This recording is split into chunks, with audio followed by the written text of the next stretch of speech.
Hi welcome back to my channel. ಎಲ್ಲರೂ ಹೇಗಿದ್ದೀರಾ? ಚೆನ್ನಾಗಿದ್ದೀರಾ ಅಂತ ಭಾವಿಸ್ತೇನೆ. ಇವತ್ತಿನ ರೆಸಿಪಿ ಬಂದ್ಬಿಟ್ಟು ಬದನೆಕಾಯಿ ಎಣ್ಗಾಯಿ ಅಂತಾರಲ್ಲ ಅದನ್ನು ಮಾಡ್ತಾಯಿದ್ದೀನಿ. ಹೇಗೆ ಮಾಡೋದು ಅಂತ ನೋಡೋಣ ಬನ್ನಿ.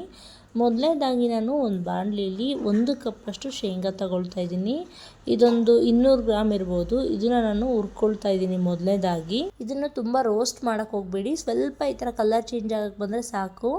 ತುಂಬ ಬೆಂದೋಗ್ಬಿಟ್ರೆ ಅಷ್ಟು ರುಚಿ ಇರಲ್ಲ. ಹಾಗಾಗಿ ಈ ಥರ ಆದರೆ ಸಾಕು. ಈಗ ಮಸಾಲೆ ರುಬ್ಕೊಳ್ಳೋಕೆ ಏನೇನು ಬೇಕು ಅಂತ ಹೇಳ್ತೀನಿ ನೋಡಿ. 1-2 ಗಡ್ಡೆಯಷ್ಟು ಈರುಳ್ಳಿ, 3 ಟೊಮೊಟೊ, ಒಂದು 12 ಹಸಿಮೆಣ್ಸಿಕಾಯಿ ಮೀಡಿಯಮ್ ಖಾರ ಇರೋದು, ಹಾಗೆ 1 ಕಪ್ಪಷ್ಟು ತೆಂಗಿನ ತುರಿ, ಅರ್ಧ ಚಿಪ್ ಅಂತಾರಲ್ಲ ಅದರಷ್ಟು, ಹಾಗೆ 2 ಇಂಚಷ್ಟು ಶುಂಠಿ, 1 ಗಡ್ಡೆ ಬೆಳ್ಳುಳ್ಳಿ, 1-2 ಇಂಚಷ್ಟು ಚಕ್ಕೆ, ಹಾಗೆ 2 ಹೆಸರು ಕೊತ್ತಂಬರಿ ಸಾಕು. ಇದನ್ನು ತಗೊಂಡಿನಲ್ಲ ಅಷ್ಟು ಹಾಕ್ಕೊಂಡ್ರೆ ಸಾಕು, ತುಂಬ ರುಚಿ ಇರುತ್ತೆ.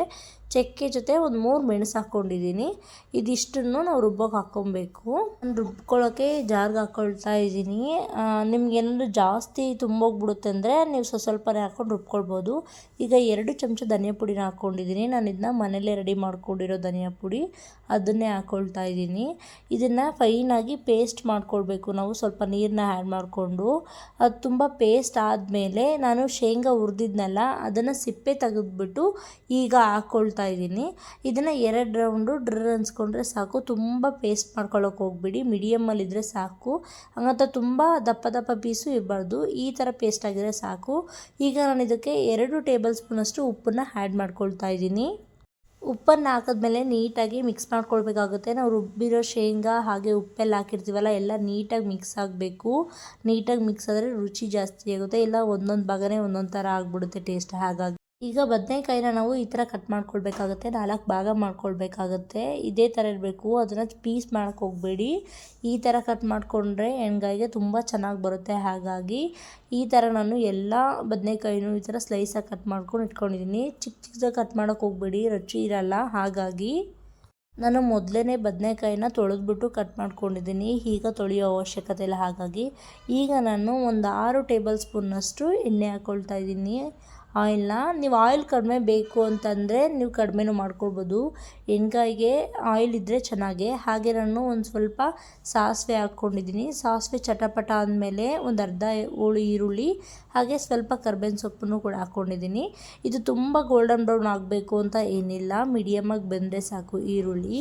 ನಿಮ್ಗೇನಾದರೂ ಆಯಿಲ್ ಜಾಸ್ತಿ ಆಗುತ್ತೆ ಅನ್ನೋದಿದ್ರೆ ಸ್ವಲ್ಪ ಕಡಿಮೆ ಮಾಡ್ಕೊಳ್ಳಿ. ಯಾಕೆಂದರೆ ಕೆಲವರು ಆಯಿಲ್ ಇಷ್ಟಪಡಲ್ಲ, ವಯಸ್ಸಾಗಿರೋರು ಇರ್ತಾರೆ. ಹಾಗಾಗಿ ಈಗ ನಾವು ರುಬ್ಬಿಟ್ಕೊಂಡಿರ್ತೀವಲ್ಲ ಮಸಾಲೆನ, ಅದನ್ನ ತೆಗೆದ್ಬಿಟ್ಟು ಬದನೆಕಾಯಲ್ಲಿ ಹಾಕ್ಕೊಳ್ಬೇಕು. ನಾವು ಈ ಥರ ಕಟ್ ಮಾಡಿ ಇಟ್ಕೊಂಡಿರ್ತೀವಲ್ಲ 4 ಭಾಗ ಆಗಿ, ಆ ಥರ ಕಟ್ ಮಾಡಿರೋದ್ರೊಳಗಡೆ ಹಾಕ್ಕೊಳ್ಬೇಕಾಗತ್ತೆ. ಈಗ ಇದನ್ನು ನಾನು ಆಯಿಲಲ್ಲಿ ಹಾಕ್ತಾಯಿದ್ದೀನಿ. ನೀವು ನೋಡ್ತಿರ್ಬೋದು.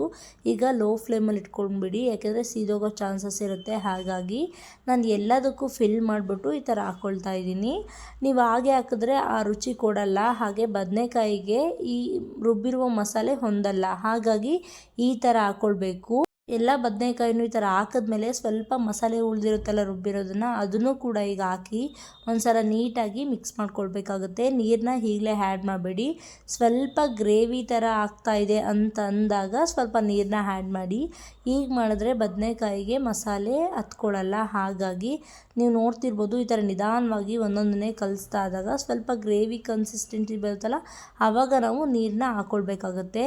ನೀರನ್ನು ಕೂಡ ತುಂಬ ಜಾಸ್ತಿ ಹಾಕ್ಕೊಬೇಡಿ, ಸಾಂಬಾರು ಥರ ಆಗಿಬಿಡುತ್ತೆ. ಮೀಡಿಯಮ್ಮಾಗಿ ಹಾಕ್ಕೊಳ್ಳಿ.